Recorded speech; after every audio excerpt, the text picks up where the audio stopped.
Hello everyone, I'm Dr. Dimov, the chairman of the Youth Scientific Association, Asclepius, at the Medical University of Plovdiv, and this is the first of a series of short presentations trying to help students who make their first steps in research and science. And this one will be dedicated to writing a review paper. This LHF does not stand for left heart failure. It's actually the low-hanging fruits of students' research. And the first of those fruits would be a review paper. In this presentation, I will try to answer the questions: what is a review paper? Why would you need to write it? And how it is done. So first, a definition.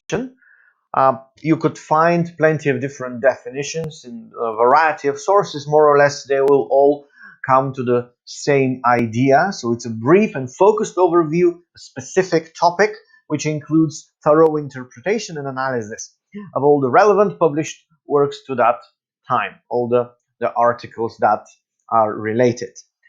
And why would you like to write a review paper? Well, first of all, this is the start of every scientific journey. This is also a crucial part, the initial part of any PhD dissertation. So whoever of you wants to pursue a career in science, well, it's good to know that you will have to write reviews. Also, in the articles, in the introduction section, usually, although in just several sentences, they explain what is the status quo of the topic, what do we know so far from previous studies, and what questions do we try to answer with the current study. Reviews usually are able to highlight areas that are still not well investigated, and they could direct future research. So how it is done? After you pick a topic, then you start, of course, with the search engines. Here I have used PubMed, but it's not the only one, of course. It's just the one I picked for this presentation. There are other online libraries as well. And this is the so-called advanced search, where you could combine different keywords. So defining your keywords is crucially important, because this will help you narrow down the search to articles that actually are related to your topic. And after that, you see the screen with the titles and the first lines of the abstract of the different articles. So you start by browsing the titles. Of course, you will find out that some of those titles don't even contain your keywords. And then you select which ones are interesting for you, and then you read the abstracts. In the great majority of cases, by reading the abstract, you will be able to determine, will this article be of use to you or not. And then after that, of course, you have to try to find the full text version of the article. It's generally accepted that you should not cite a source if you don't have access to the full text article. So there are several legal ways, so no hacking involved, to get a grasp on the full text article. First one, try if it is not free already, if it's like open access journal or in some different online libraries, including, and this is a good point, the Plovdiv Medical University Library subscriptions, like for example for Springer. So check if you don't have institutional access to the article that you're searching for. And if those don't work, you could always try to get in contact with the authors directly. And researchgate.net is a very good environment to try to do that. This usually works because, well, what could you do? Probably you will cite their work, and for every author, this is a beneficial thing. So usually, in the great majority of cases, they will be glad to send you their manuscripts so you could have the full text of the article. So once you have gathered enough articles, of course, you start reading them. It's important for you to try your best to understand the findings and explain to yourself why the results are this and that. And it's useful for, especially for students, for people with no experience or little experience, to read also the discussion and conclusion sections in the articles. I'm stressing on people with no experience because well experienced scientists usually will not so much benefit from reading the discussion and conclusion, because if they know well the methods and the materials, and if they know the results, most of the times they will be able to interpret them on their own.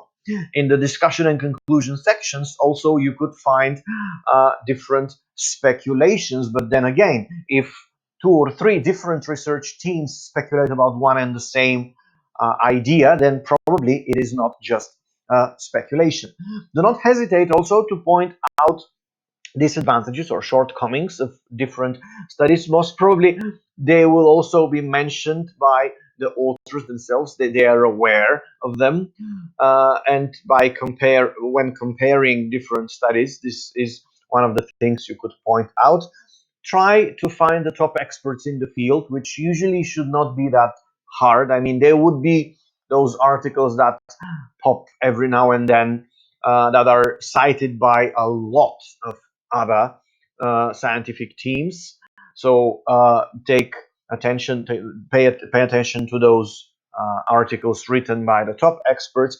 And although it is generally okay to consider other reviews and include the info that you get from there, make sure that there is no review on the exact same topic or very similar one to the one that you are trying to read a review about, that has come up recently, because then chances are high you don't have anything new to say. Okay, so that is the case, and you just come across a review that is very similar to what you're trying to write, then probably just switch topics, pick something else. Okay.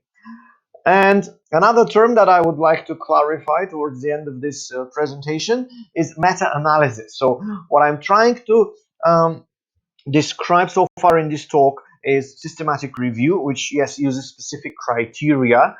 Also, that could mean inclusion and exclusion criteria for certain studies. You might decide to not include studies that don't have enough statistical significance. For example, in the medical field, if you're trying to assess the efficacy of a drug, let's say, or a treatment method, you might want to restrain yourselves to double-blind, randomized, placebo-controlled studies, which supposedly give the highest quality of evidence, right?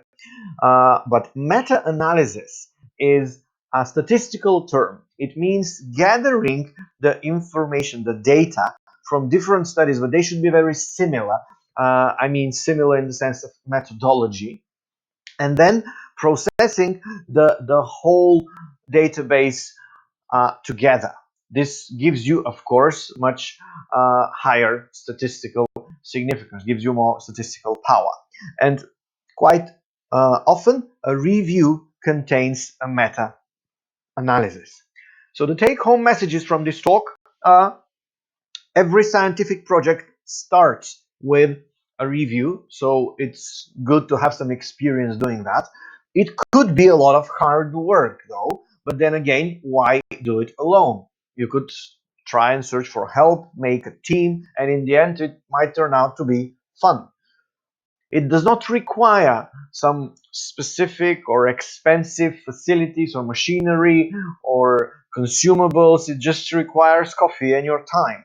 And it could direct future research. That's why it's also interesting.